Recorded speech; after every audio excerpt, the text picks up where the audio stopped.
My homeroom teacher, she's quite careless. She even lost the entire class's ID cards during our first year of high school. The top scorer of the province, whom I raised from infancy, gracefully thanked heaven, earth, and ancestors under the spotlight. But when it came to mentioning me, there was only this fleeting remark about being careless. Just moments ago, I was still pondering whether to modestly say, "It's all due to the child's own efforts," or to playfully say, "I didn't do much."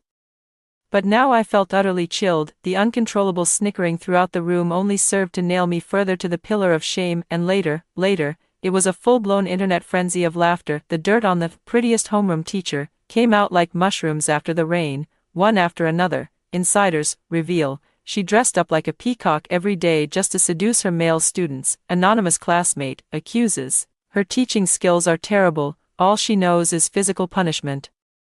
Inside information rumor, someone saw her coming out of the principal's office with disheveled clothes. No one paid attention to the quickly buried comment, their class's first-tier university admission rate seems to be 80%. Later, I was pushed into the icy river by righteous netizens. The feeling of river water flooding into your lungs is fucking painful. When I opened my eyes again, I had been reborn to the time when I had just taken over class 2 of the first year of high school. Teacher. Only Sun Yendi's school uniform fee hasn't been paid yet. Class monitor Wang Zhe handed over a neatly stacked pile of money and a note with the list of those who had already paid. My eyes were fixed on the glaring name on the list. Sun Yendi, what a Sun Yendi, teacher. Seeing my prolonged silence, Wang Zhe tentatively called out. I snapped back to reality, took the money, and tried to keep my voice steady. All right, I understand, you can go back first. Watching Wang Zhe's retreating figure, I clenched the stack of money tightly. In my past life, it was at this very moment that my overly compassionate heart took over. When school started, she was the only one in the class who arrived carrying her own tattered luggage. Back then, I called her parents to urge them to pay for the school uniform, and her parents shouted into the phone, "Oh teacher, we're just country folk, how can we afford a school uniform? Can't she just not wear one?" After I repeatedly emphasized that this was a school regulation, they simply retorted, "You go ask her yourself."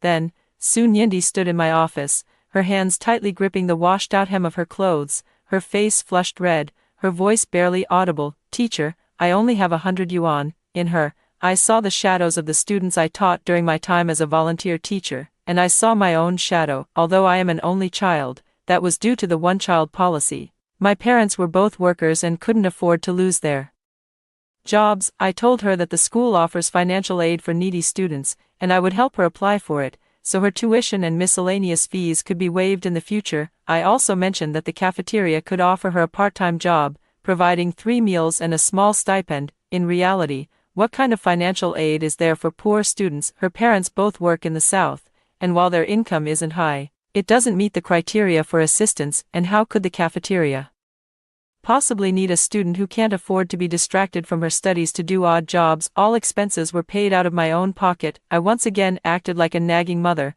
worrying about her studies, correcting her accent, and retiring clothes I couldn't bear to wear to give to her. I carefully maintained her fragile, glass-like pride. So what happened? I poured my heart and soul into raising her from a small quail in the mountains to a golden phoenix ready to soar, yet she turned around and pecked me, leaving me battered and broken, with no remains intact. Recalling her unintentional teasing on TV and the intentional slander online later, I couldn't help but sneer inwardly. So, all my efforts were nothing but charity and a joke in her eyes. In this lifetime, whoever wants to be this pitiful, self-sacrificing fool can go right ahead. I'm done playing along. During the afternoon class meeting, I stood at the podium holding the payment list. Almost all the classmates have paid for the school uniforms, but my gaze calmly swept across the entire class before finally settling on the figure in the corner who seemed to wish she could shrink into the floor. Sun Yendi.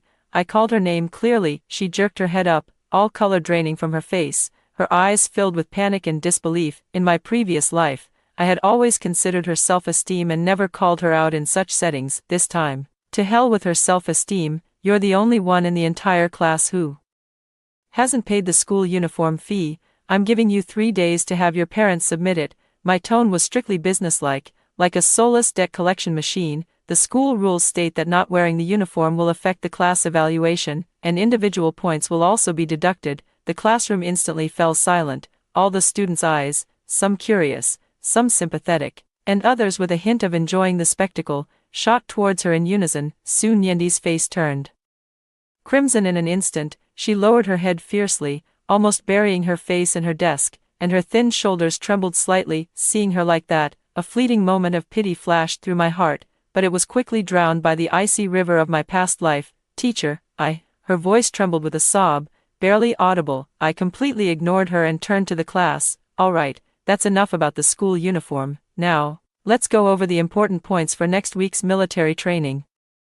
Trying to guilt-trip me with tears. Sorry, my conscience was fed to the dogs in my previous life. A week later, the new school uniforms were distributed. During the morning exercises, amidst a sea of neat blue and white, Soon Yendi's faded old clothes stood out like an unwelcome outsider forced into the group. Glaringly conspicuous, our class was penalized for 2 consecutive days due to inconsistent attire. The physical education committee member's face turned as dark as the bottom of a pot. On the 3rd day, Soon Yendi finally put on her new school uniform. It seems that her parents, who could shout, "We don't have money," with such righteous indignation, eventually coughed up the cash. I looked at the finally harmonious blue and white, feeling absolutely nothing, and even a bit amused. Very well, Soon Yendi, this is just the beginning. We'll settle our accounts slowly. Before the key even entered the lock, I could already hear my mother's voice, loud enough to pierce through the floorboards. "Oh, don't you worry. When she gets back, I'll tell her. How dare she refuse to help with such a small favor? Here we go again." I pushed open the door, and sure enough, the head of the intelligence department downstairs, Aunt Lee, was sitting there as steady as a rock, with her precious son beside her, the kind of kid who practically had the word "Playboy" written on his forehead. As soon as she saw me, Aunt Lee's face instantly lit up like a blooming chrysanthemum. "Ching ching, you're back. Perfect timing. Auntie needs a favor. My boy's grades are slipping, and I heard you're a teacher at a top high school now. So impressive. How about tutoring him on the weekends?" This was exactly how it played out in my past life. My mother readily agreed, and I, out of politeness, reluctantly took on this hot potato. I sacrificed all my weekends, forcing this lump of mud from a junior college level to be smeared onto the wall of a top-tier university. And what was the result? During the online backlash, she was the most vocal. "It's all this bitch's fault for not being capable. She delayed my son. If we had a different teacher, he would have been admitted to Tsinghua or Peking University by now." After the online incident, Aunt Lee scolded me. "It's all your fault for delaying my son. If we had a more capable teacher, he would definitely have been admitted to a prestigious university." A classic case of giving an inch and taking a mile. This time, before my mom could speak, I directly refused. "No, I don't have time."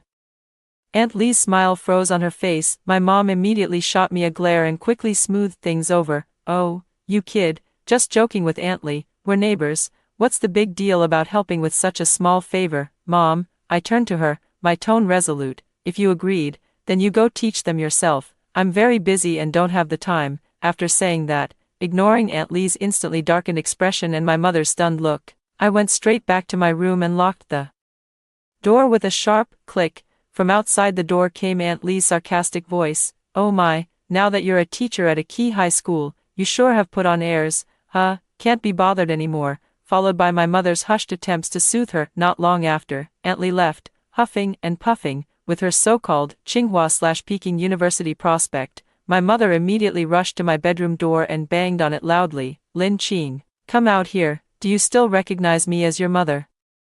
You dare to embarrass me when I've agreed to something. How am I supposed to hold my head up in front of the neighbors now?" I ignored her, continuing to tidy up my desk. The commotion outside only ceased when my father came home from work. The atmosphere at the dinner table was oppressive. My mother set down her bowl and chopsticks and began issuing orders. "Go apologize to Aunt Lee tomorrow, and this weekend, you'll tutor her son properly." My father remained silent, eating his meal with his head down, clearly thinking this was a trivial matter, and that women were always so troublesome. I put down my chopsticks and looked at my mother. "Mom, do you know how much a teacher from a top high school charges for a private lesson? Even a slightly well-known one gets this much." I held up a one. My mom's eyes instantly lit up. "1,000, that much? Then you could secretly, right now, there's a strict crackdown. If you get caught, you'll be fired, lose your permanent position, and your job." I turned to my dad. "Dad, you tell me, is it worth risking your daughter's secure job over a bit of social obligation?" My dad, who had been silent until now, immediately furrowed his brow. He was most concerned about his reputation, and my identity as a teacher at a key high school was his capital for boasting among his co-workers. Nonsense. My dad slammed the bowl down and glared at my mom. Can you make such a fundamental mistake? Stop making reckless promises outside. Do you want our daughter to get fired? My mother's lips moved, but seeing my father's grim face, she swallowed her words and only shot me a fierce glare. In this family, it may seem like my mother is the loud one, but the real decision-maker is my father. When it comes to his core interests, my respectable job, he will never back down. I lowered my head and quietly ate my meal at noon in the school cafeteria. I sat eating with a few colleagues. Out of the corner of my eye, I spotted a familiar figure carrying a tray and sitting in a corner of the student area. It was Su Nyendi. Her tray still held only a small portion of rice and a bowl of freeze seaweed soup. The heart-wrenching feeling from my previous life seemed about to resurface, but I quickly suppressed it and stomped on it twice. My English teacher, Ms.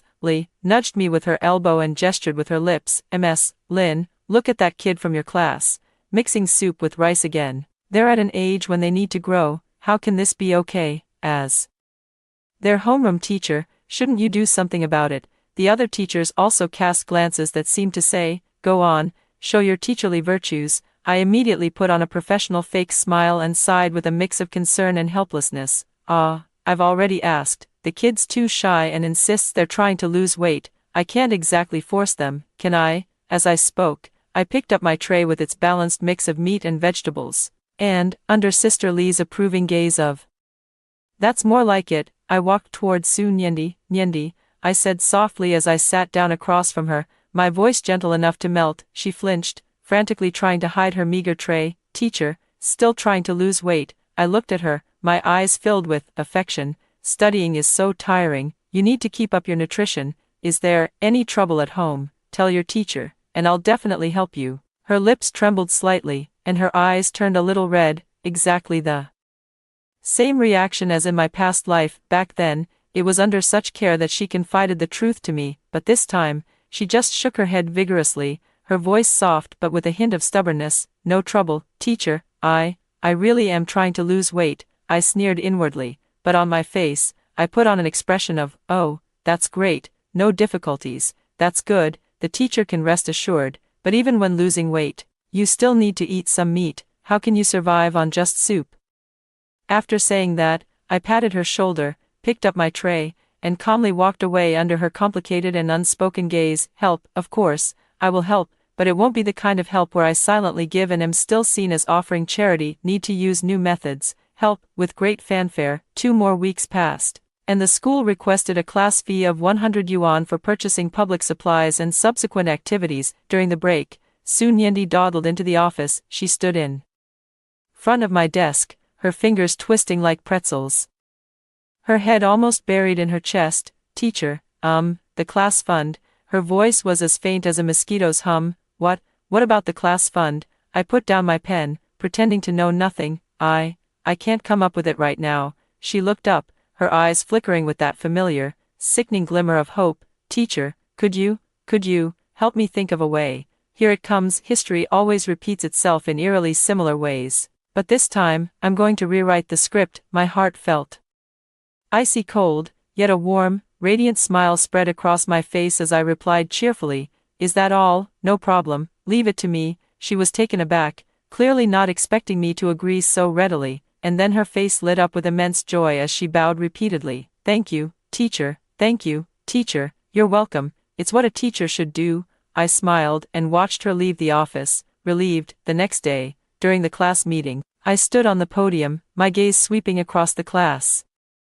Finally lingering on Su Nyendi for a moment, she seemed to sense something, and her face began to pale. Classmates, quiet down. I cleared my throat, my voice ringing clearly throughout the classroom. We are a collective and should help each other. Our classmate Su Nyendi is facing financial difficulties at home and is struggling to afford even the basic class fees. As her classmates, we can't just stand by and watch, right? The classroom fell silent instantly, with all eyes once again focusing on Su Nyendi. This time, the look in his eyes was far more complex, filled with sympathy, surprise, and an undisguised scrutiny, along with a hint of disdain. Su Nyendi's face instantly lost all color. She bit her lips tightly, her nails digging deep into her palm. therefore, as a teacher, proposed that we hold a charity drive for Su Nyendi. I seemed not to notice her embarrassment. My tone still passionate and fervent. No amount is too small, every contribution is a gesture of kindness. Let's use the warmth of our collective to help her through this difficult time.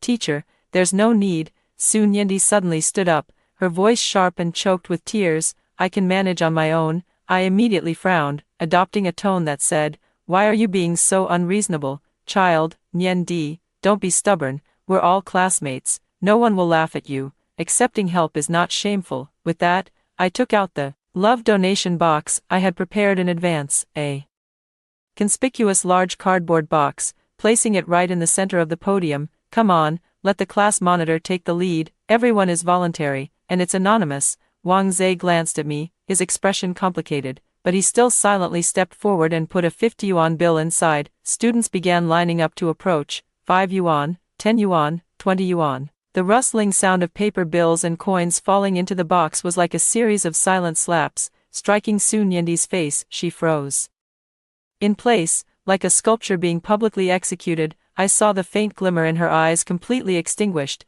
replaced by humiliation and resentment. Perfect, this was exactly the effect I wanted. The midterm exam results came out quickly. The report cards were posted on the back wall, bringing joy to some and worry to others. Our class's average score firmly held the second place in the grade, closely trailing the top class, Class 1. Several promising students I had been keeping an eye on, including the class monitor Wang Zhe, saw their scores rise significantly. Only Su Nyen's grades performed an epic dive.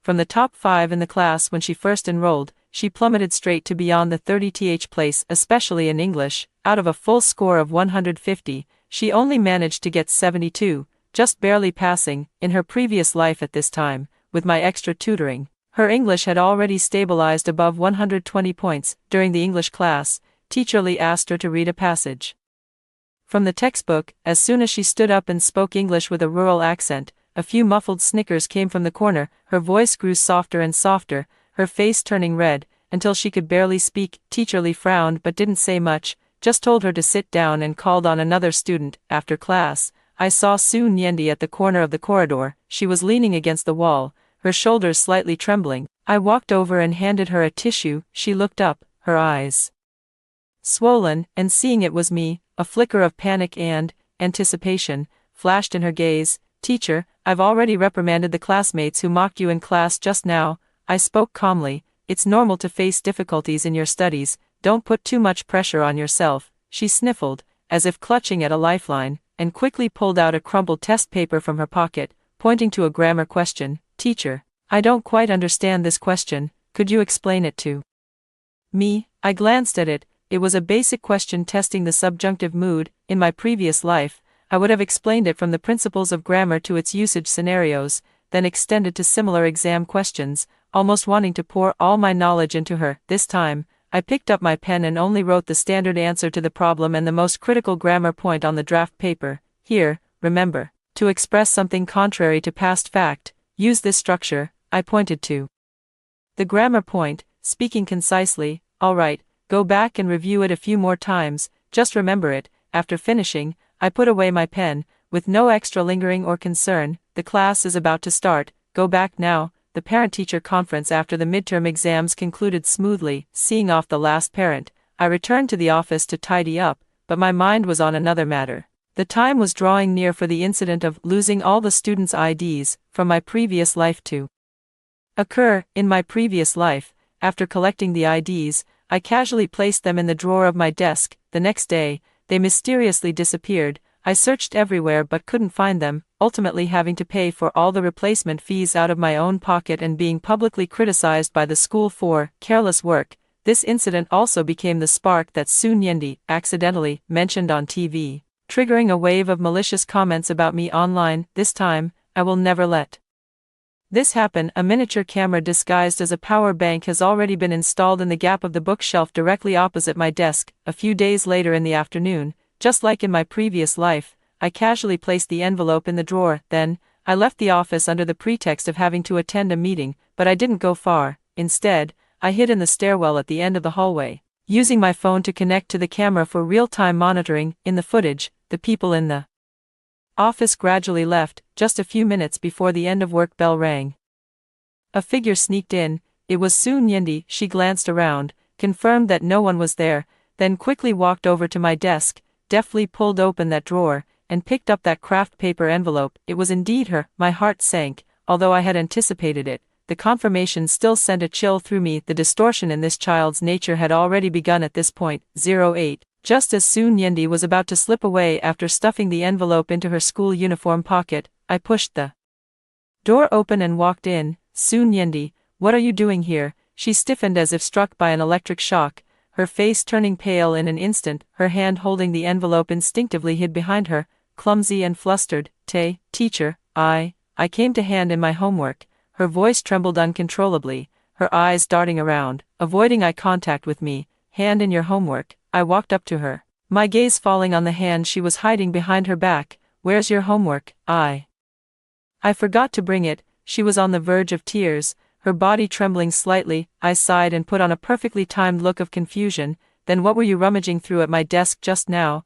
I think I saw you take something out of the drawer. No, I didn't. She vehemently shook her head, and the tears finally fell. It's this envelope that fell out of your bag, and I was just about to put it back for you. As she spoke, she tremblingly handed me the brown paper envelope, as if it were something unbearably hot. I took the envelope, weighed it in my hand, and looked at her sharply. Oh, fell out of my bag, but I remember clearly that I put this envelope in the drawer. Her breathing became rapid, her lips trembling, unable to speak a word. I stared at her for a few seconds. Finally, I waved my hand, and my tones suddenly softened. Forget it, maybe I remembered wrong. Since you found it, thank you. Go home quickly. She felt as if she had been granted a pardon, scrambling out of the office in a panic, even forgetting to take her backpack. That evening, I logged into the city's biggest gossip hub, the local forum. Sure enough, under a post discussing the professional ethics of local teachers, I saw a reply from an anonymous user. Ms. Lin Ching from City No. 1 high school appears dignified on the surface, but she's actually quite provocative. She dresses up in flashy clothes every day to teach. Who knows which male student she's trying to seduce? The post was made just yesterday, so it begins. Soon Yindi, your methods are still so unsightly. The rumors on the internet spread like wildfire. The headline, female teacher at City No. 1 middle school dresses seductively, suspected of luring male students, was pushed to the top of the local forum. Although anonymous, the eerie descriptions reeked of sourness even through the screen. The strange looks in the office became more frequent, and even the principal took the time to have a talk with me. His tone was polite, but the message was clear: be mindful of the impact. Calls also came from my parents. On the other end of the line, they were frantic. Lin Ching, what nonsense is being spread outside? Why would a teacher dress so flashily? You've brought shame to our entire family. I could almost imagine how my proud father, amidst the teasing and strange looks from his co-workers, must have been seething with anger, the suffocating feeling of being unable to defend myself, as I had experienced in my previous life, seemed about to resurface. Faced with the pressure from the school and the lack of understanding from my parents, I remained unusually calm. Instead of desperately explaining myself as I had in my previous life, I directly submitted my resignation letter. Principal, for the sake of the school's reputation and for my own sake, I am applying to resign. However, the truth will prevail, and I will use legal means to prove my innocence. The principal clearly did not expect me to be so decisive. After a moment of stunned silence, he still approved it. After all, the public opinion pressure was too great. I immediately bought trending searches to thoroughly muddy the waters. Just like in my previous life, all sorts of insiders began to emerge and perform. In my previous life, I hovered over my own funeral and watched this farce unfold. Monitor Wang Zhe went to find Soon Yindi, saying she should apologize to me, because I had been secretly helping her all along. Guess what that little ingrate said? I know, but isn't she just pitying me, giving me her old clothes she doesn't wear anymore, and making me work in the cafeteria so people can laugh at me? She's a teacher, isn't it her job to teach me? As for Wang Zhe, his mother barged right into my funeral hall, dragged him away, and kept cursing under her breath, even dead, "You're still seducing my son." Oh, and there's that homeroom teacher who, when no one was around at my funeral, pretended to apologize insincerely, saying he was just upset that I had surpassed the average score, and casually spread rumors that I had come out of the principal's office. The situation escalated further, and just like in my previous life, my parents directly staged a dramatic act of disowning me. I quickly packed my bags and turned left out the door. When the heat had subsided a little, I contacted the best law firm in the city and formally sued the anonymous poster for defamation. The buzz instantly revived, and it blew up. I accepted interviews from several media outlets, calmly stated the facts, and showed the legal letter. In an instant, public opinion was in an uproar. The once one-sided criticism began to diverge, and many started to think rationally. You say I like to dress up and seduce male high school students. In court, my lawyer presented my entire semester's class schedule, photos of my attire, all dignified professional outfits, skirt lengths appropriate for attending the 2 sessions, along with testimonies from colleagues and most students, proving that my clothing was normal and there was no inappropriate behavior. The so-called seduction was completely unfounded. Not even a single alleged flirtatious target could be identified. The police summoned Wang Zhe's mother. She insisted that I had seduced her son. Wang Zhe himself immediately refuted this. Teacher Lin is the most responsible and upright teacher I have ever met. She has never had any inappropriate behavior. My mother's words are a misunderstanding, and I apologized to Teacher Lin on her behalf. I sighed inwardly.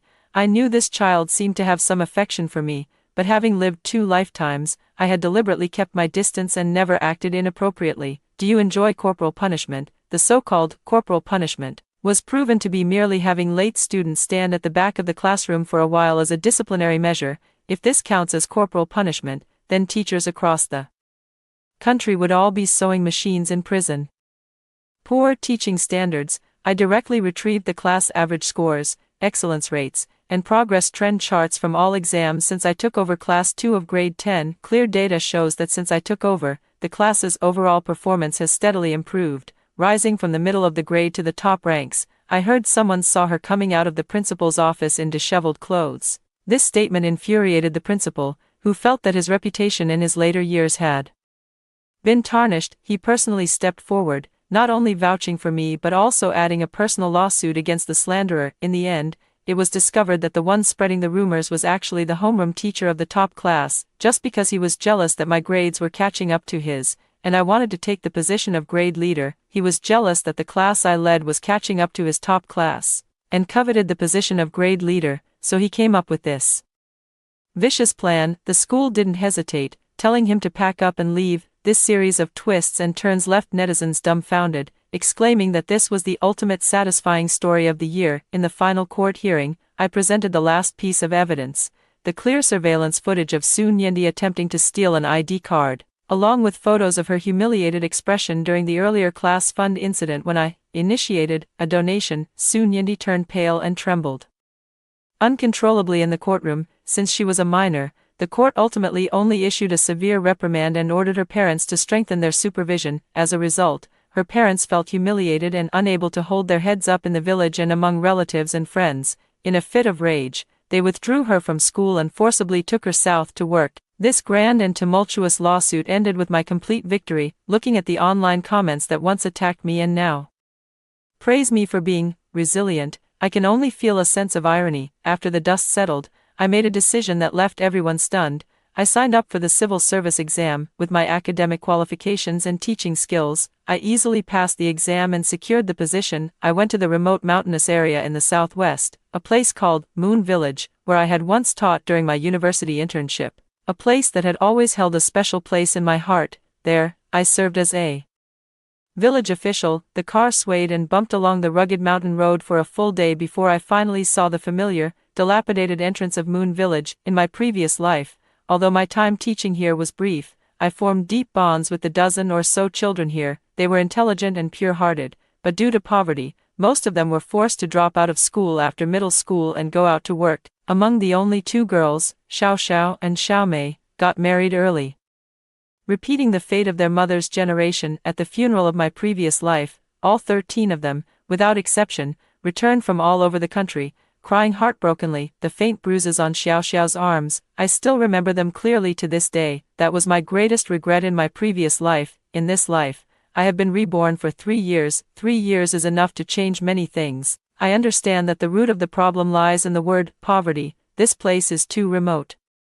The land is barren, and even the so-called specialties cannot be transported out. The city and county had not failed to consider assistance, but whether it was the early poverty alleviation projects or the later rapidly evolving e-commerce initiatives to aid agriculture, both were rendered largely ineffective due to the biggest obstacle, transportation. In the first year, I became the internet celebrity village chief, utilizing the online intuition I had accumulated in my previous life and the residual fame from winning a lawsuit. I registered an account on the then emerging short video platform, naming it Moon Village Chief Lin. I held my phone and documented the backwardness and isolation of Moon Village, children trekking across mountains before dawn to go to school, villagers gazing at their meager fields with sighs, and dilapidated mud houses swaying precariously in the wind and rain. This wave of real-life critical hits directly set the entire internet ablaze. Netizens, while tearfully saying, "My heart is broken," went on a frenzy of sharing. Seizing the moment, I launched a crowdfunding project called Give Moon Village a Way Out.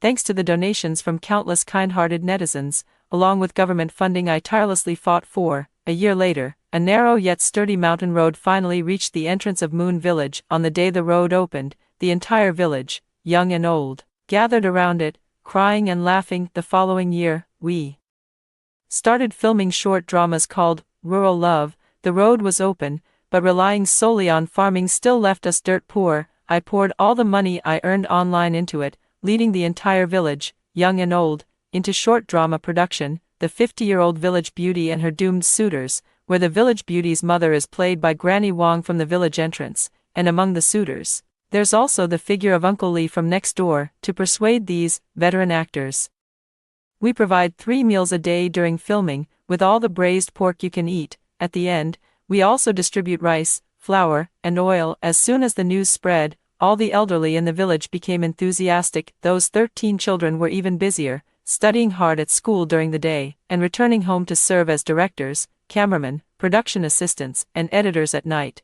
each one becoming a jack of all trades. Although the acting still carries the fragrance of the earth, and the script is so melodramatic it could irrigate fields, it unexpectedly went viral. The number of followers on our account skyrocketed, and advertisers lined up to collaborate with us. Even county leaders came to inspect, shaking my hand and saying, "Village Head Shaolin, your cultural poverty alleviation efforts are excellent." By the 3rd year, Moon Village had become a must-visit spot for internet celebrities. We seized the opportunity to develop rural tourism, and the farm stays are thriving. The cured meat, glutinous rice cakes, and embroidery made by the villagers have all become hot-selling items. The once lifeless village is now as lively as during the new year, and the young people who had gone out to work have all returned. The children no longer have to worry about tuition or living expenses. The 13 children who studied under my strict supervision have seen their grades skyrocket. Another year of college entrance exam results. The good news arrived. All 13 of them have been admitted to universities, though not all to top-tier institutions. They have finally, through their own efforts, turned the gears of fate, stepping out of the mountains and into a broader world. Xiao Xiao came to my office with her admission letter from a prestigious university. The girl who, in a previous life, married early and bore scars, now exudes confidence and poise. "Qingjia, have you heard about Su Niendi?" My pen paused. I heard that after she followed her parents to work in the south, she married a local man who constantly abused her. Eventually, she went mad, constantly muttering that she should have been the provincial top scorer, destined for Tsinghua or Peking University. I fell silent for a moment, but instead of feeling a sense of revenge, it felt like I had swallowed a mouthful of leftover rice, choking me. The path is one you carve for yourself. Karma always comes full circle. Without fail, I looked at Xiao Xiao, her bright smile boding well for her future, and reached out to adjust her collar. "Don't worry about others' affairs, I've already prepared all your graduate school exam materials. Keep pushing forward once you're in university." "Got it." Xiao Xiao nodded vigorously, her eyes filled with boundless anticipation for the future. Outside the window, Moonlight Village bathed in the golden glow of the setting sun, with new buildings arranged in an orderly manner, and the winding road stretching like a jade belt towards the outside of the mountains. Here, it is no longer the forgotten impoverished corner, and my mission, it seems, is finally complete at this moment. After hearing the first story above, what are your thoughts? Feel free to share your opinions in the comments section. Next, there is another similar story. Let's continue to see. At the opening ceremony, my roommate rushed onto the stage and snatched the microphone. She pointed at my nose and screamed hysterically in front of the entire school, "It's her, she seduced my dad. She's a shameless homewrecker." The eyes of all the teachers and students instantly pierced through me like knives. I didn't explain, I just calmly dialed her father's number in front of everyone and put it on speakerphone. "Dad, when did I get a little sister? How come I didn't know?" It was September, and the lingering heat of the autumn tiger was still present.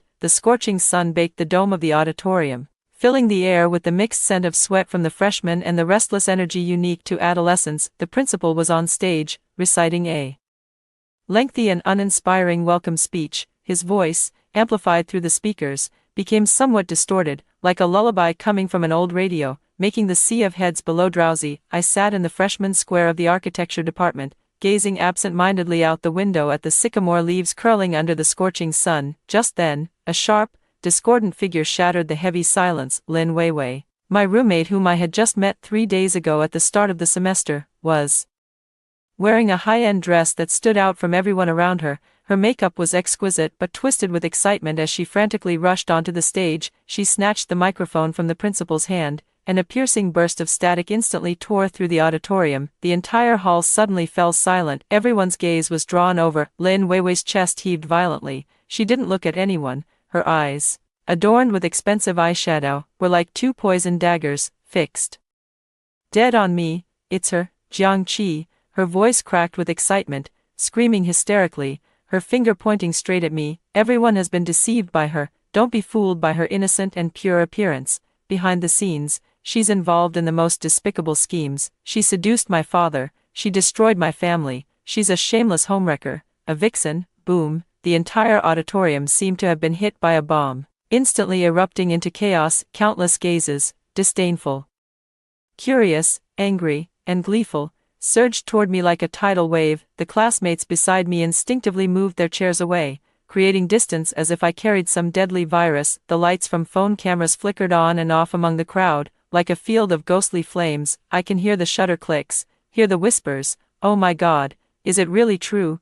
I can't tell. She looks like such a sweet girl." You never know what's in someone's heart. Some girls will do anything for money. Her roommate came forward to testify. "How could it be fake? She's really bringing shame to our school." The counselor and student council officers snapped out of their daze and rushed onto the stage, trying to restrain Lin Weiwei, who had already descended into madness. "Lin, calm down, whatever it is, let's talk about it off stage. Don't touch me." Lin Weiwei shook them off, crying as if she had suffered a great injustice. "Today, I'm going to expose this woman's true face in front of the entire school. I won't let her use that face to deceive anyone else." The scene descended into chaos. I became the center of this storm. Strangely, there wasn't a ripple in my heart. I didn't even feel humiliation or anger. It was as if my body had been pulled away, turning me into a bystander, coldly watching the girl on stage with her smeared makeup and disgraceful appearance, and watching the spectators below who were so easily swayed,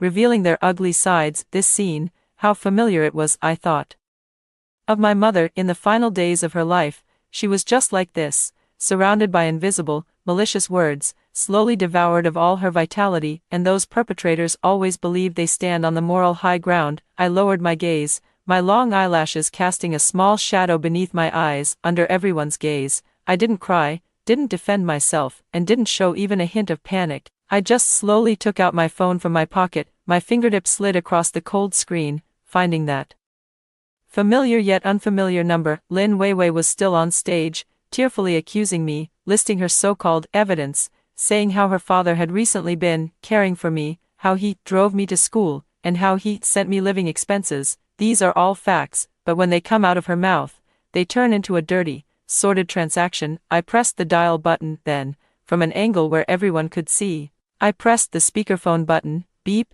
beep, the quiet waiting tone, amplified infinitely through the microphone, became eerily clear amidst the chaotic auditorium. Everyone's voices unconsciously lowered as they curiously watched my actions on the stage. Lin Weiwei also stopped her tearful complaints and looked at me with confusion. The phone call connected. A magnetic, mature, and steady male voice, now clearly tinged with indulgence, came through the phone, echoing throughout the auditorium. "Chi Chi, is the ceremony over? Dad is waiting for you at the school gate for dinner." This voice, all color drained from Lin Weiwei's face, her pupils contracting sharply. The face she had cooed to and fawned over every day was now etched with utter disbelief, for the owner of that voice was none other than the man she had called the one I seduced, her father. Jiang Jinghong. A deathly silence fell over the auditorium. The sound of a pin dropping on the floor would probably be audible. I raised my head, meeting Lin Weiwei's pale face and the stunned gazes of the entire school's teachers and students. My voice wasn't loud,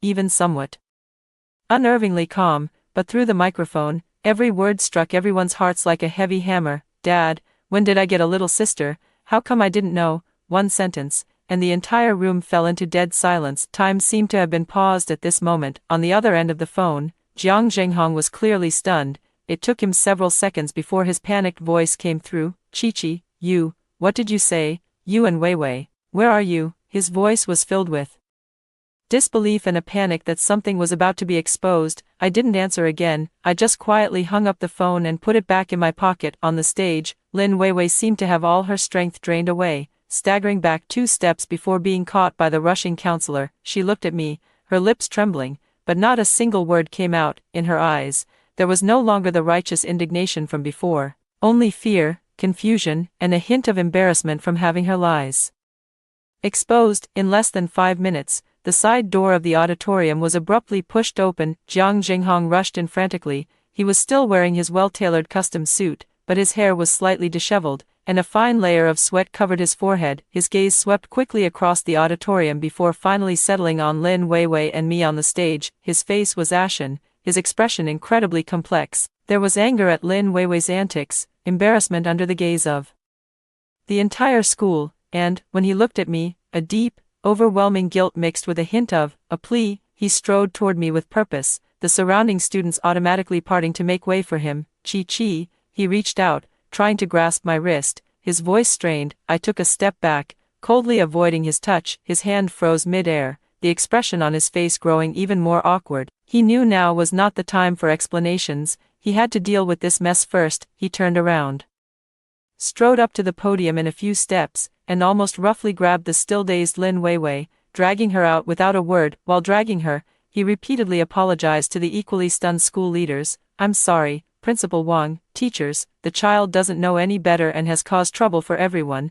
I will definitely discipline her properly. A grand opening ceremony ultimately ended in such a messy and embarrassing manner. I was called to the office by my academic advisor. The advisor was a female teacher in her early 30s, surnamed Zhang. She poured me a glass of warm water, her gaze filled with curiosity, sympathy, and a hint of awkwardness, as if she didn't know how to begin. Jiang Qi, you, and your roommate, and that Mr. Jiang just now, you, she carefully chose her words, clearly bewildered by the drama that could rival an 8 o'clock soap opera. He is my father, I said calmly, taking a sip of water. The warm liquid slid down my throat, yet it couldn't warm the chill in my heart. My biological father, I added. The counselor's expression grew even more complicated. She sighed. And what about Lin Weiwei?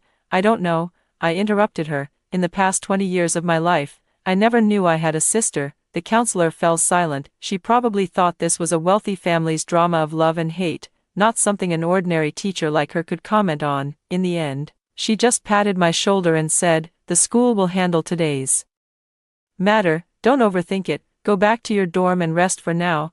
I nodded and walked out of the office. The setting sun stretched my shadow long across the ground. Students in 2s and 3s on campus pointed at me and whispered, their voices low, but I could guess what they were saying. I didn't go back to the dorm. That place suffocated me. I walked alone to the artificial lake on campus and watched the shimmering ripples on the water. My mother was once the most celebrated young painter in the country. One of her works sold for a 7-figure sum. She is gentle, beautiful, and talented, the favored daughter in everyone's eyes. She and my father, Jiang Zhenghong, were university classmates. From school uniforms to wedding gowns, they were once the fairy tale couple envied by everyone in their circle. Until the year I turned 10, everything changed. Father came home less and less, and mother smiled less and less. Later, I found out that my father had someone else outside. From then on, my mother withered rapidly, like a flower cut off from its water source. She developed severe depression, suffering from insomnia night after night, shutting herself in the studio but never again able to paint a complete picture. On the eve of my college entrance exams,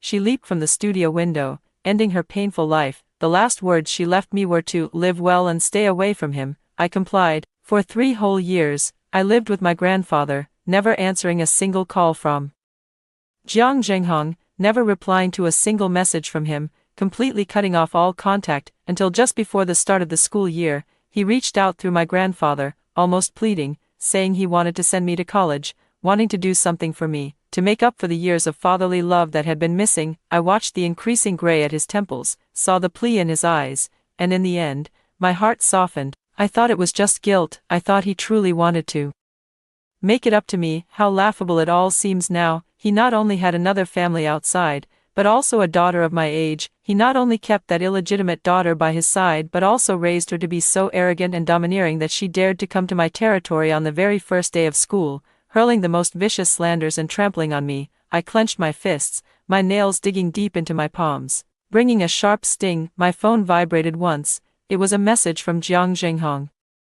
Chi-Chi, Dad is waiting for you at the school gate. Can we find a place to talk? I'm sorry. It's all my fault. I looked at the words, "I'm sorry," and felt nothing but overwhelming irony. My fingers flew across the cold screen. My mother's death anniversary is coming up. Do you still have the face to see me? Message sent successfully. There was no reply from the other side. By the time I returned to the dormitory, it was already completely dark. The lights were on in the dormitory, but Lin Weiwei's bed was empty, with the blanket piled up in a mess, as if its owner had left in a hurry and never returned. The other two roommates, one named Li Jing and the other Wang Meng, were huddled together, whispering about something. Seeing me push the door open, their conversation abruptly stopped, and they exchanged a strange look. Li Jing forced an unnatural smile. "Jiang Qi, you're back. Are you okay?" Wang Meng, on the other hand, lowered her head, pretending to tidy up her desk, not even daring to look at me. The air was thick with awkwardness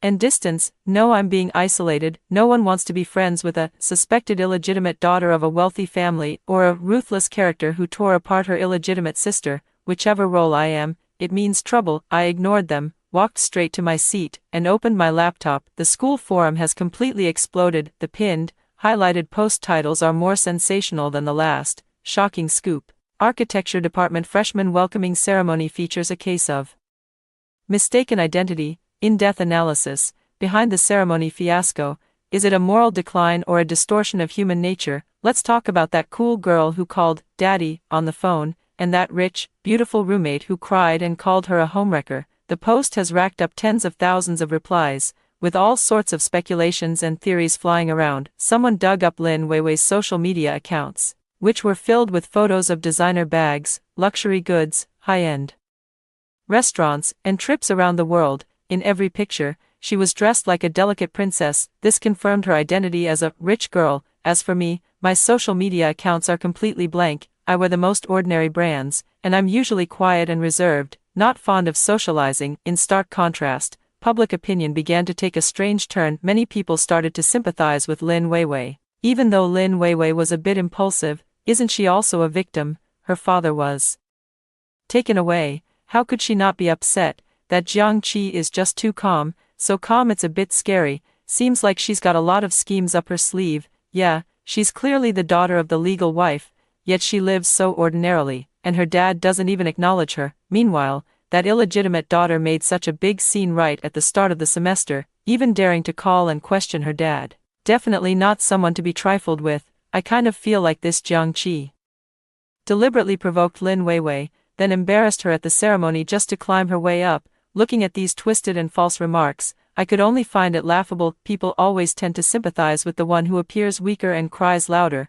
without ever bothering to uncover the truth. Just then, the dormitory door was flung open. Lin Weiwei had returned. Her eyes were swollen and red, like two walnuts. Clearly having cried her heart out, she changed out of her glamorous dress into a simple t-shirt and jeans, and removed her meticulously applied makeup, revealing a pale and haggard face. The look in her eyes was no longer just simple jealousy and hostility, but a mix of fear, humiliation, and a deeper hatred, the kind that comes from having everything destroyed by me. Without a word, she walked up to me and slammed her phone onto my desk with a sharp thud. The screen was lit up, showing the chat history between her and her mother. A person labeled Mom sent long voice messages and texts. "Vivi, you were too impulsive. How many times have I told you that Jiang Qi is no good? Her mother was a vixen back in the day, and she's no better. By making a scene today, you played right into her hands. Your dad will only think you're being unreasonable now, while she gets to play the pitiful,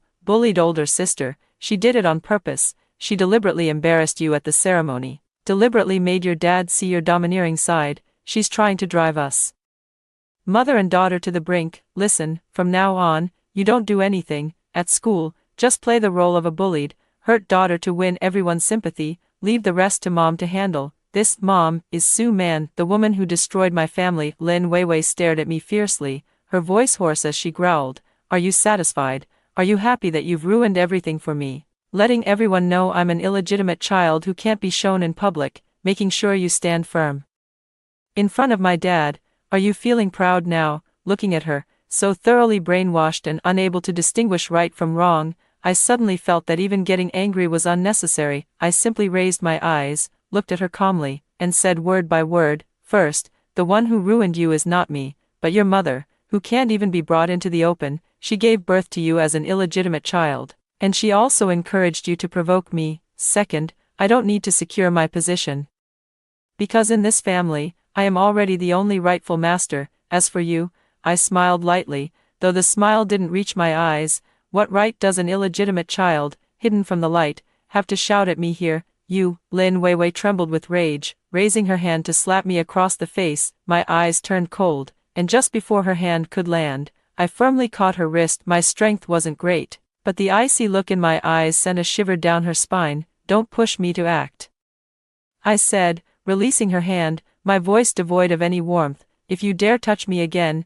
I won't mind showing you what true humiliation feels like." Lin Weiwei was frightened by me, clutching her wrist as tears once again fell uncontrollably. Just then, my phone rang. It was Jiang Jinghong. I impatiently hung up. He called again. I hung up again. The third time, he sent a message directly, "I'm downstairs at your dorm. If you don't come down, I'll come up." This was a blatant threat. I knew he was capable of doing it. I grabbed my coat and walked out expressionlessly, leaving behind 3 roommates who were as quiet as cicadas in winter, and Lin Weiwei, who was crying even louder. Downstairs, Jiang Jinghong's black Bentley stood out conspicuously in the night. He forcibly took me into the car, sped all the way, and finally stopped in front of a standalone villa halfway up the mountain. The lights were ablaze. In the living room, a middle-aged woman wearing a lotus-colored cheongsam, with a gentle and intellectual demeanor, was holding Lin Weiwei's hand, softly comforting her about something. Seeing me enter, she immediately stood up, her face showing just the right amount of panic and apology. "She is Sue Man." This was the first time I had seen this woman, whom I had only ever seen in photos, so up close. She is well maintained, looking no more than in her 30s, with a meticulously crafted charm in the corners of her eyes and brows. "Chi-Chi, you're here." Sue Man stepped forward, her demeanor very humble. "What happened today was all my fault. I didn't teach Weiwei well, letting her hurt you on impulse. I sincerely apologize to you on her behalf here." As she spoke, she actually bowed deeply to me. Lin Weiwei, standing to the side, reluctantly chimed in, "I'm sorry." Jiang Jinghong chimed in to smooth things over. All right, we're all family here. Once things are cleared up, it's fine." Chi-Chi, Sue Man, she didn't mean any harm." I watched their back and forth with a cold gaze, as if observing a farcical play. Seeing that I remained silent, Sue Man took another step closer, trying to take my hand, but I turned aside to avoid her. She didn't seem embarrassed. Instead, she put on a wounded expression and let out a soft sigh. "I know you must resent me in your heart, but Chi-Chi, my feelings for your father are genuine. Moreover, I have always admired your mother, Teacher Jiang. She was a remarkable artist." As she spoke, she pointed to a painting hanging on the living room wall. That was my mother's painting, a landscape depicting the fallen leaves of late autumn, with desolate brushstrokes and rich colors. "Look, I've collected all of Teacher Jiang's art books, and her works are hanging in my home. I never intended to take her place." Sue Man's eyes reddened, her voice tinged with a hint of grievance. "It's just that matters of the heart are truly hard to control, and, your mother, her personality might be a bit too reclusive. Artists, you know, are often lost in their own worlds and sometimes overlook the people around them. Your father, he's actually quite troubled." Listening to her words, I almost laughed in anger. What a masterful reversal of black and white, what a performance steeped in green tea flavor. With just a few words, she painted herself as a devoted woman who would risk everything for love, depicted my mother as a resentful wife whose personality flaws led to an unhappy marriage, and framed Jiang Jinghong's betrayal as an unavoidable act of passion. And if I were to pursue this Further, I would become the unreasonable, ungenerous, and malicious daughter who ruins their beautiful love. What a clever move. This hypocritical family meeting proceeded in an atmosphere that was utterly nauseating. Su Man kept performing her gentle and virtuous act, while Lin Weiwei huddled in the corner like a victim, occasionally shooting me a venomous glare, and my father, Jiang Jinghong, the man who should have been the protagonist, was like an incompetent referee, only repeating, "We're all family, and let bygones be bygones." Finally, under Su Man's meaningful gaze, he cleared his throat and got to the point. "Chi-Chi," he looked at me, his eyes evasive, "what happened today has caused too much of a stir, and it's not good for you or Weiwei. Dad has thought of a solution." He paused, as if finding it difficult to speak. "Dad will give you a sum of money, enough to ensure you never have to worry about food or clothing for the rest of your life. Then, could you take a leave of absence from school and transfer to a school abroad? Dad has already arranged it for you, the best architecture school in the UK. To the outside world, we'll say it was your own decision to study abroad, so the turmoil at school can gradually settle down." My blood seemed to freeze in that instant. I stared at him in disbelief. I thought he called me here to apologize, to give me an explanation. I never would have thought that his way of dealing with me was to send me away with money, to quell the storm, to protect his new love and illegitimate daughter. He chose to sacrifice me, to sacrifice his only legitimate daughter. Su Man chimed in softly beside him. "Yes, Chi-Chi, this is better for both girls. You can start fresh in a new environment. With Weiwei staying in the country, we can also discipline her properly and make sure she doesn't make any more mistakes. Start over." Why should my life have to start over because of their mistakes? I laughed. I genuinely laughed out loud.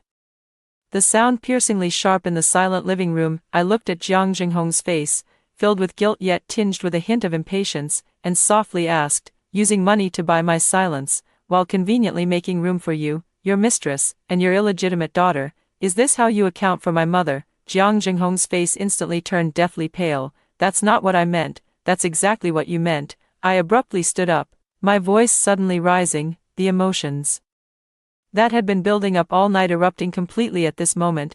"Jiang Jinghong, if you had even the slightest bit of remorse for my mother, you wouldn't be able to utter such nonsense." I don't want to see his hypocritical face anymore, nor do I want to hear Su Man's nauseating voice. I grabbed my backpack and slammed the door shut without looking back. "Chi-Chi," Jiang Jinghong shouted from behind. I didn't turn back. It was hard to get a taxi on the road late at night, so I walked alone along the winding mountain road for a long, long time. The mountain wind was bitterly cold, making me shiver all over, yet it couldn't extinguish the fire burning in my heart. Finally, I managed to hail a taxi and gave an address, my grandfather's house. My grandfather was a renowned history professor in the country, with students all over the world, and he maintained his integrity throughout his life. From the very beginning, he had looked down on Jiang Jinghong, who came from a business background and later became consumed by greed and ambition. Back when my mother insisted on marrying him, he was so angry he almost cut ties with her. After my mother passed away, my grandfather was my only family. By the time I arrived,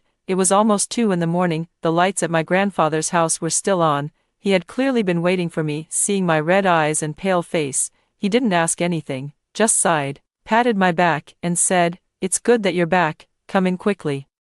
It's cold outside." Hot tea, pastries, warm lights. My nerves, which had been tense all night, finally collapsed completely when I smelled the familiar scent of ink and books on my grandfather. I buried my head in my grandfather's arm and cried silently like a child. Grandpa held me quietly, waiting for my emotions to settle before I told him everything that had happened today, including Jiang Jinghong's demand that I transfer schools. "Bastard, what an absolute bastard!" Grandpa trembled with anger, slamming his teacup heavily on the table. "Does he have any conscience at all? Your mother was truly blind." He raged for a while, then stood up and walked into the study. Not long after, he returned carrying a heavy metal safe. "Chi-Chi, these are the things your mother left for you," Grandpa said, placing the safe in front of me. "Before she passed away, she told me to give them to you when you turn 20 or when you face an insurmountable obstacle." I was stunned. Grandpa helped me enter the password and opened the safe. Inside, aside from some of my mother's precious painting manuscripts,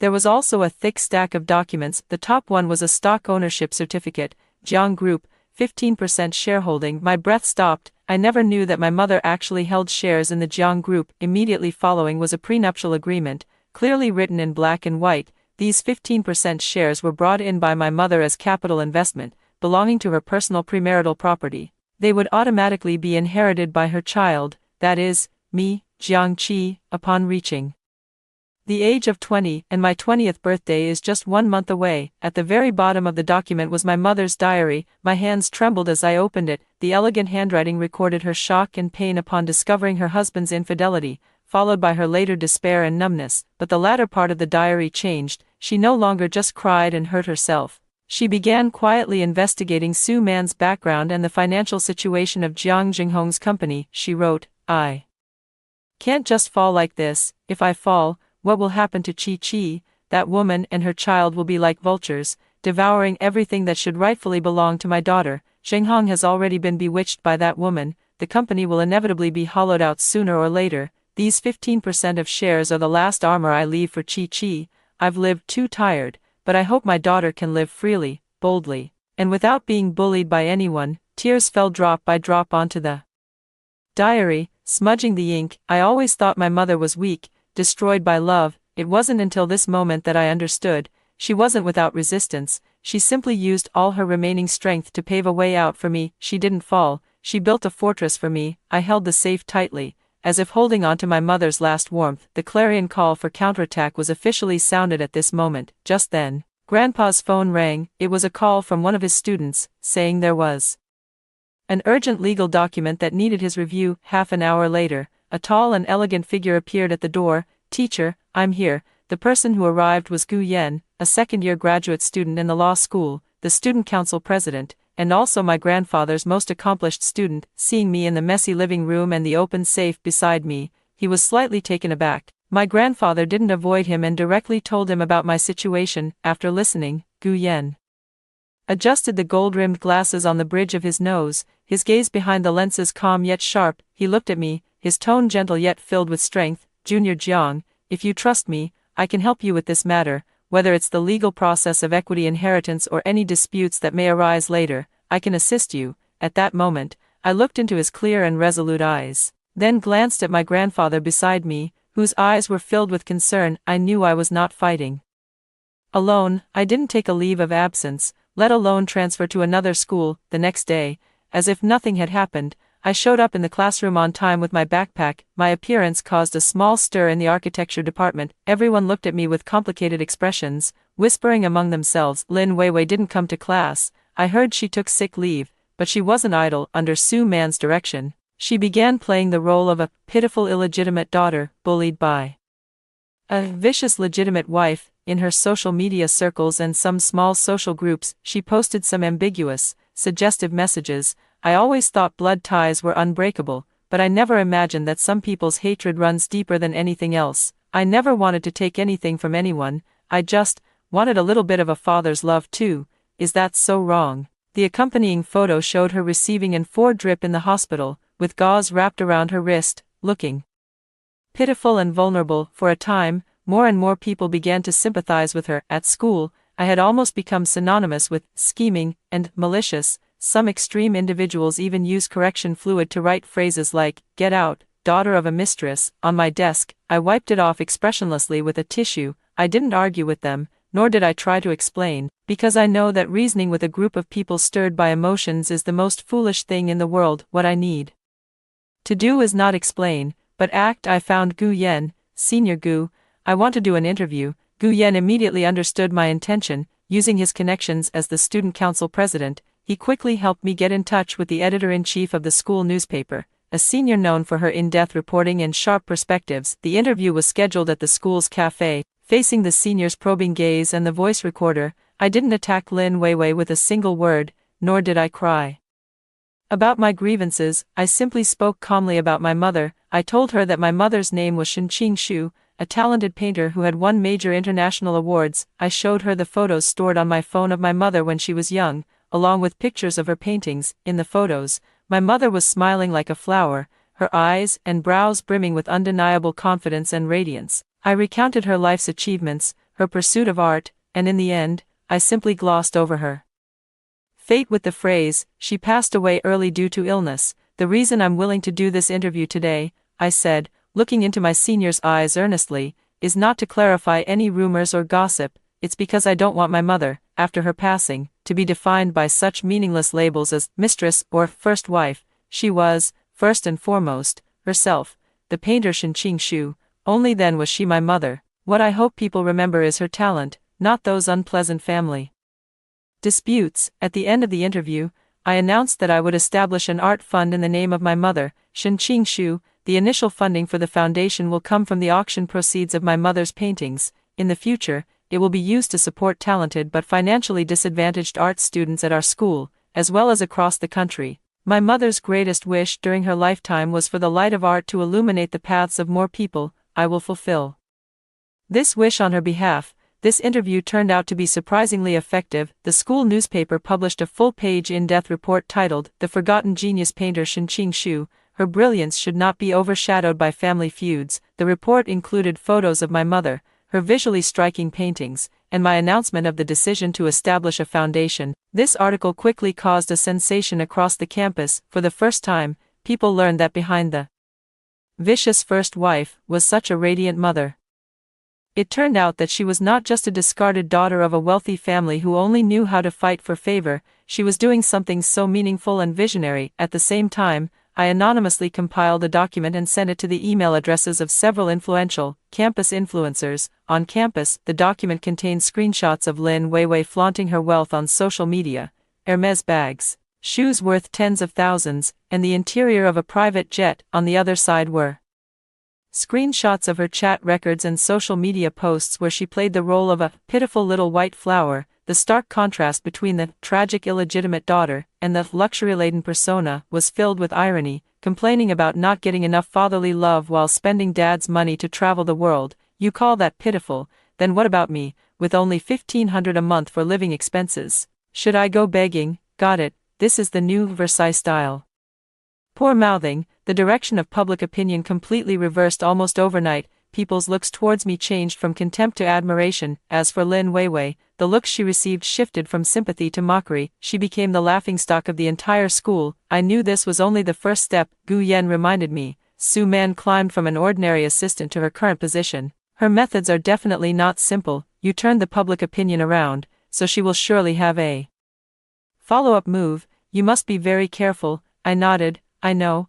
I started using my spare time, under Gu Yan's guidance, to study the publicly available financial reports of the Jiang Group. Then, I discovered an interesting detail. The Jia Gallery, under Su Man's name, has frequently hosted various annual meetings, client appreciation events, and art appreciation activities for the Jiang Group over the past 5 years. Moreover, the contract amounts for each event have been unreasonably high. How did a small gallery manage to secure so many orders from such a large corporation? Could it really be as simple as Su Man being Jiang Jinghong's close confidant? My intuition tells me there must be something fishy going on here. My 20th birthday arrived amidst an eerie calm. This day also marked the official activation of the equity agreement left by my mother. Early in the morning, I went to the law firm and completed all the inheritance procedures with Gu Yan and my grandfather by my side. When I received that weighty equity document, I felt no joy in my heart, only a heaviness that carried my mother's final wishes. To my surprise, Jiang Jinghong actually called me. His voice sounded weary, but with a hint of deliberate flattery. Chi-Chi, happy birthday. Dad has prepared a birthday party for you tonight, hoping to celebrate it properly for you. He said he had already invited all the classmates, teachers, and even some business partners who knew me from school, hoping to use this opportunity to formally introduce me to everyone. It sounded like a belated compensation. I sneered inwardly but still agreed. Great. I wanted to see what tricks he was up to this time. The birthday banquet was held at the most luxurious 5-star hotel in the city center. Jiang Jinghong certainly spared no expense. The entire banquet hall was brilliantly decorated, filled with celebrities, and the clinking of glasses echoed throughout. He held my hand and introduced me to his business friends. This is my daughter, Jiang Qi. She just got into the architecture department at a university. She's very smart, just like her mother. He wore a proud smile on his face, as if all the previous unpleasantness had never happened, as if he had always been the doting father who took pride in me. People around cast envious glances and offered flattering words. Mr. Jiang is truly blessed to have such a beautiful and outstanding daughter. Miss Jiang truly embodies the grace of a lady from a distinguished family. I was dressed in an elegant white gown, wearing a distant yet polite smile. playing along with his performance. Grandfather and Gu Yen had also arrived, sitting in a corner not far away, watching me with concern. I gave them a reassuring look. Halfway through the banquet, it was time to cut the cake. A massive three-tiered cake was wheeled out, the lights in the hall dimmed, leaving only the flickering candlelight dancing on my face. Jiang Jinghong stood beside me, picked up the microphone, cleared his throat, and seemed ready to deliver a heartfelt speech about the deep bond between father and daughter. Just then, the doors of the banquet hall were pushed open. Su Man attended with Lin Weiwei, both dressed in their finest. Su Man wore a wine-red velvet gown, adorned with jewels, her face graced by a flawless, gentle smile. Lin Weiwei, on the other hand, was dressed in a pink princess gown. Though a hint of reluctance still lingered on her face, it was clear she had been meticulously groomed. The most glaring detail was the diamond bracelet adorning her wrist. That bracelet is exactly the same as the one in the photo among my mother's belongings, the one she loved the most. It was the first expensive gift Jiang Jinghong gave to my mother. Now, it's worn on the hand of the illegitimate daughter. The entire room fell silent instantly, with everyone's eyes darting back and forth among the few of us. Jiang Jinghong's expression stiffened for a moment, but he quickly regained his composure. He showed no trace of embarrassment. Instead, he smiled and waved to them. Su Man, Weiwei, you're here. He handed the microphone to Su Man, who took it with a graceful smile and addressed the guests. Sorry for being late. Today is also our Chi-Chi's birthday. As family, Weiwei and I have come to celebrate with her. The words, family members, were spoken with particular clarity. Then, she pulled Lin Weiwei in front of her and announced with loving eyes, taking advantage of today's auspicious occasion, I also want to announce something to everyone. Starting next week, our Weiwei will officially begin an internship at Jiang Group, starting from the grassroots level. I hope all the uncles and elders present here will look out for her in the future. Jiang Jinghong stood to the side without refuting. His silence was a tacit agreement. He tacitly acknowledged Su Man's status as the mistress of the house, affirmed Lin Weiwei's position as the second young lady, and even granted her access to the company's core operations. After doing all this, he turned to me and, in a tone that brooked no argument, said in front of everyone, Chi-Chi, you see, Weiwei has grown up and wants to contribute to the family. As her older sister, you should guide her more in the company from now on. In that moment, all the noise of the world seemed to fade away. I could only hear the sound of my own heart growing colder inch by inch. Humiliation. This was the most blatant humiliation and coercion, right in front of everyone.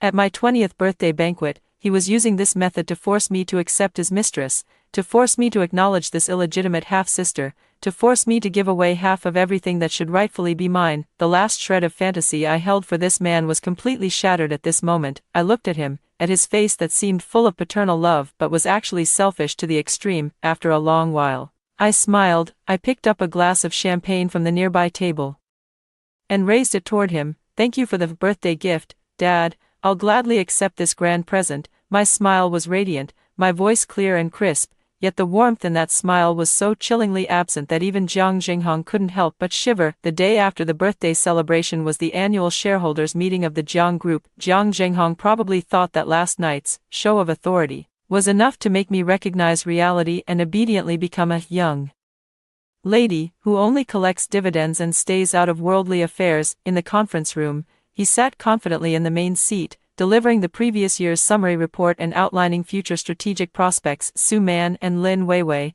one as a family member, and the other as an intern about to join the company, were exceptionally seated in the audience. Su Man wore a triumphant smile on her face, her gaze toward Jiang Jinghong filled with admiration and adoration. Lin Weiwei felt a bit restless, but more than that, she was filled with anticipation and excitement about entering the core of this business empire in the future. The atmosphere in the entire conference room was harmonious and peaceful. It wasn't until Jiang Jinghong's report concluded and the discussion moved to several major investment proposals for the company's future that the heavy double doors of the conference room were pushed open from the outside. I walked in wearing a sleek black suit and high heels, accompanied by my attorney and Gu Yen. All eyes instantly focused on me. Jiang Jinghong's brows furrowed sharply as he scolded with displeasure. Chi-Chi, what are you doing here? This is a shareholders' meeting. You can't just make a scene anywhere. Su Man immediately put on a concerned expression and said, Yes, Chi-Chi, we're discussing business matters here. Come sit with us in the back.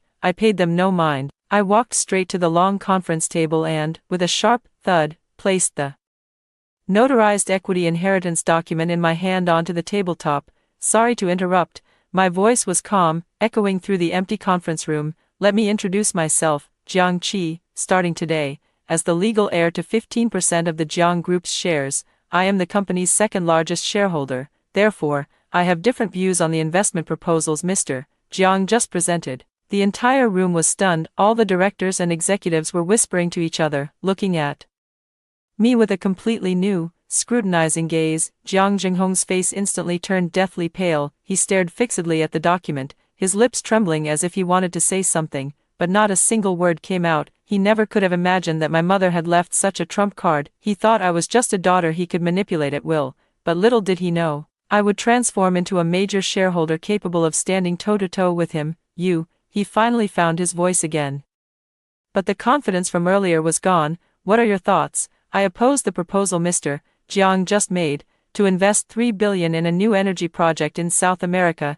I opened the laptop I had brought with me and projected a pre-prepared PowerPoint presentation onto the large screen. Based on my investigation over the past few weeks, the country where the project is located has an unstable political situation, posing significant policy risks. Secondly, the core technology of the project is held by our partner, and the financial condition of their company is concerning, with the possibility of bankruptcy and liquidation. Most importantly, the Jiang Group's main business currently lies in real estate and finance. Venturing rashly into an entirely unfamiliar field and investing such a massive amount of capital could, if it fails, directly shake the foundation of the company. The data I cited was detailed and accurate, my logic was clear, and my analysis was thorough, even more in-depth than the company's internal due diligence report. Several of the senior shareholders present, who had originally followed Jiang Jinghong in building the company, now looked at me with appreciation and approval, their initial astonishment having faded. Jiang Jinghong's expression grew increasingly grim. This report,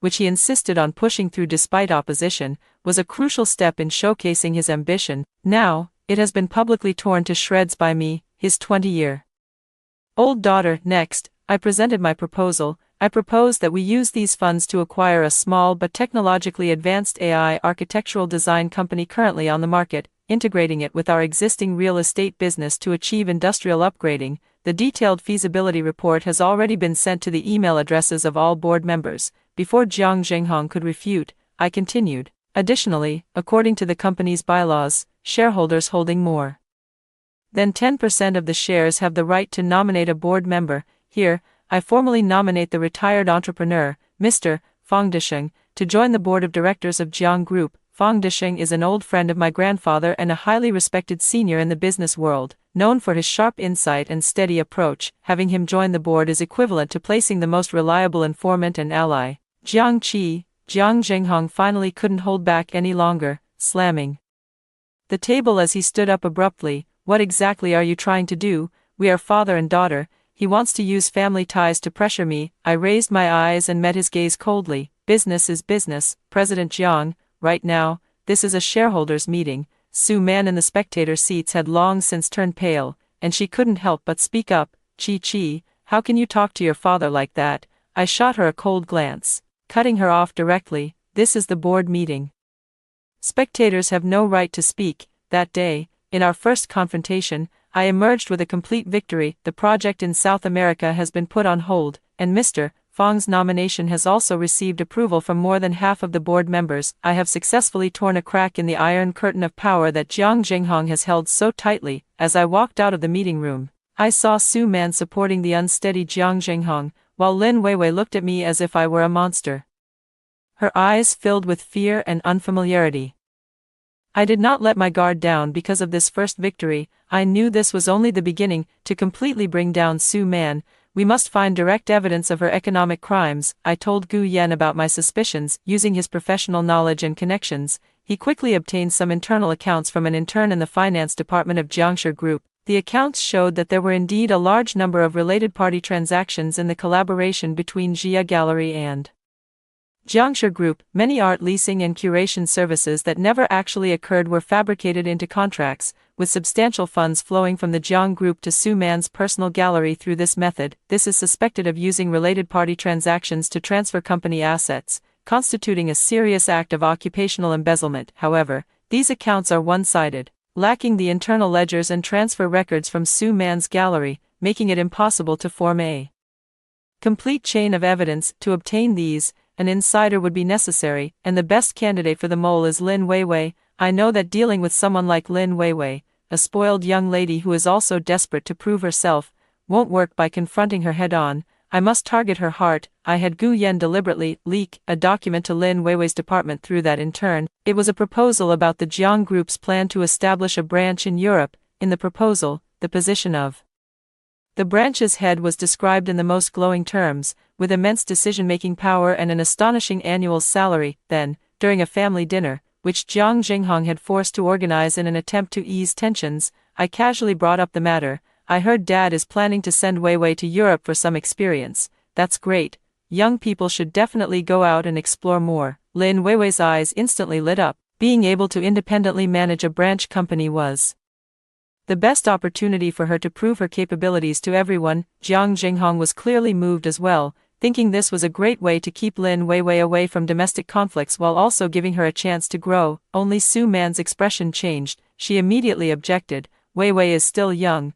How could I feel at ease letting her go so far away alone? Besides, she's been doing just fine with her internship here at home. There's no need to take such a risk. Of course, she wasn't at ease. She kept Lin Weiwei by her side to use her as a pawn to tie down Jiang Jinghong and solidify her own position. Once Lin Weiwei flew far away and escaped her control, her value would be greatly diminished. This time, Lin Weiwei did not listen to her mother as she had before. For the first time, she publicly refuted Su Man. Mom, I'm not a child anymore. Why can't I go? My sister can attend the shareholders' meeting. So why am I only allowed to be an intern by your side? The mother and daughter had their first intense argument. Looking at Lin Weiwei's face, filled with longing and resentment, I knew the time had come. A few days later, I privately arranged to meet Lin Weiwei by the lake at the school. When she arrived, her face was full of vigilance and hostility. I didn't mention the company or criticize her for what she had done before. I simply pulled up a photo on my phone and handed it to her. In the photo was my mother in her youth, standing in front of an easel, turning back. With a smile, the sunlight fell on her, making her whole being glow. Her name is Shenqing Shu, my mother, I said softly. She was also your father's legal and deeply beloved wife. I selected a portion of my mother's diary and handed it to her to read. Those words held no resentment, only a mother's deepest love for her daughter and a sense of helplessness over a lost relationship. Lin Weiwei, you were never the original sin. You couldn't choose your birth, but your mother was. She used your ignorance, your longing for a father's love, to turn you into a knife to hurt me, a tool to seize benefits for herself. Are you really willing to be her puppet for the rest of your life? She tells you to play the innocent flower at school, and you do. She tells you to be a spy in the company, and you do. Now, to keep you by her side, she's willing to clip your wings. Finally, I placed a piece of evidence in front of her. It was what I had found through a private investigator, how Su Man, over the years, had pretended to be, not after money, in front of Jiang Jinghong while secretly encouraging Lin Weiwei to flaunt her wealth in various ways.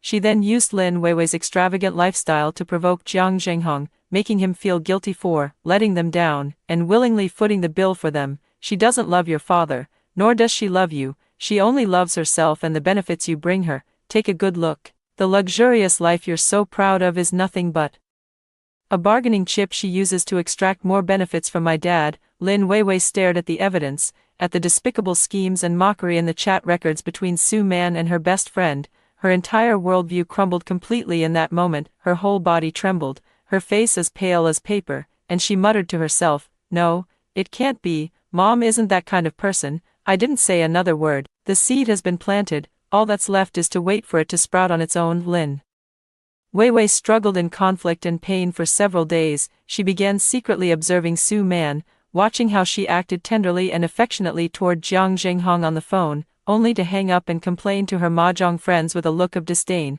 saying Jiang Jinghong was old and useless. She finally discovered that every expensive bag and piece of jewelry Su Man had given her came with an invoice, and these invoices, under various pretexts, eventually appeared on Jiang Group's expense reports. The last straw that broke the camel's back was when she accidentally saw Su Man's computer. Su Man had forgotten to lock it. Lin Weiwei, with a nearly self-destructive mindset, clicked open those encrypted folders, and then, she saw hell. Inside were all the email exchanges between Su Man and the financial director of the Jiang Group, colluding to cook the books and transfer assets using overseas shell companies. She also discovered that Su Man was quietly transferring the large assets Jiang Zhenghong had gradually given her over the years to an overseas account she had already set up, using underground banks. She even had a complete plan to flee with her lover, a fitness trainer 10 years her junior, after siphoning off part of the company's assets, completely sidelining and abandoning Jiang Zhenghong. Deep within the folder,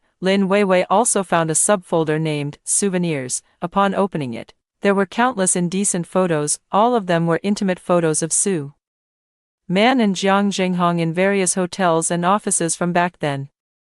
There were also some email sending records. The recipient was my mother Shen Qingshu's private email address. The sending times all coincided with the period when my mother's depression was at its worst. The emails contained no text, only these photos. Lin Weiwei finally understood. All that talk about being crazy in love, about being helplessly drawn to someone, it was all a lie. This woman, from start to finish, has been a scheming executioner. She not only wants money, she also wants to crush the spirit. She intends to use this cruelest method to drive my mother to her death. At that moment, Lin Weiwei finally saw the light. With tears in her eyes and trembling hands, she copied all the evidence from the computer into a USB drive and then handed it to me. "I'm sorry." Those were the only words she said as she passed me the USB drive, her voice hoarse and choked with sobs. "Jiang Qi, I'm sorry. I'm saying sorry on behalf of my mom." Holding that small USB drive, I felt as though it weighed 1,000 pounds. I compiled all the evidence,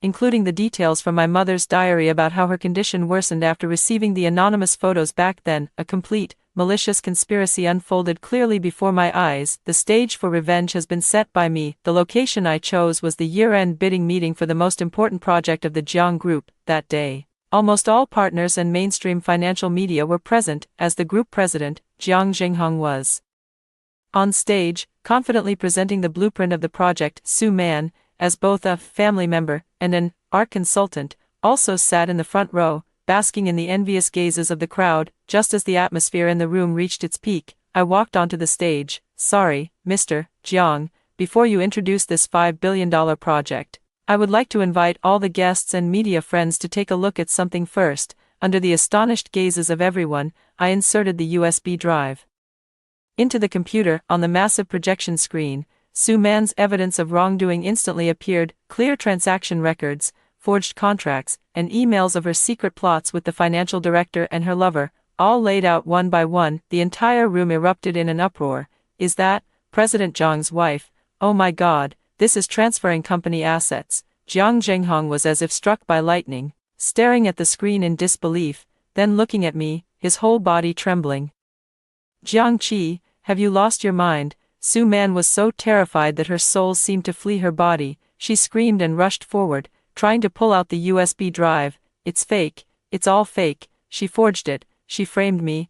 I looked at her coldly. "Don't rush, Ms. Su. The best is yet to come." I pressed the play button on the screen. Those indecent photos she had sent to my mother back then began to play. I also hired a voice imitation expert to recite the vicious insults she anonymously hurled at my mother over the phone back then. "Shen Qingshu, you're just an old woman hogging the toilet without doing anything. Zhenghong loves me. Why don't you just die? Do you think he'll feel sorry for you if you pretend to be sick? He'll only find you disgusting." I looked at Jiang Zhenghong, whose face had already turned ashen, and said word by word, "Jiang Zhenghong, you've always believed that my mother died of depression. You've always thought that Su Man was innocent, deeply affectionate, and simply fell in love with you at the wrong time. Now, do you see? She is the true murderer who pushed my mother step by step into the abyss of death. It was you who let the wolf in through the door. It was you who handed the knife to the one who killed your wife." Jiang Zhenghong's legs gave way, and he completely collapsed to the ground. As for Su Man, upon seeing the police waiting at the door,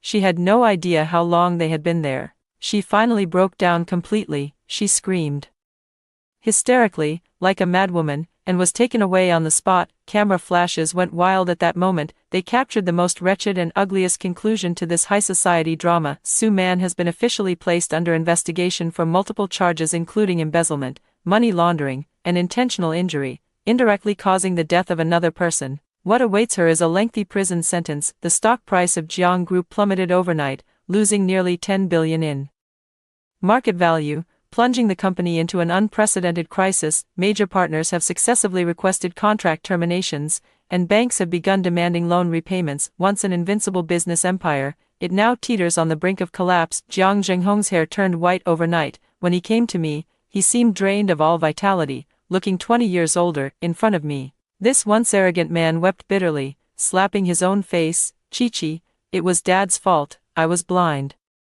I'm sorry to you, and even more so to your mother. Please help Dad, help the company, okay? This is your mother's hard work, you can't just watch it fall apart. He knelt on the ground, clutching my legs, pleading desperately. I looked at him, feeling no ripple of emotion in my heart, no joy of revenge, no sympathy. I just feel very calm. I will help you, I said, my voice very faint, but not for you, for my mother. This is what she left me, and I won't let it be destroyed by anyone, including you. But, Jiang Zhenghong, I told him clearly, word by word, you and I, we can't go back. I accepted the equity transfer agreement he proactively offered, purchasing all the shares in his hands at a symbolic price. I became the new, absolute controlling majority shareholder of the Jiang Group, together with Mr. Fang Desheng and other board members who saw the situation clearly.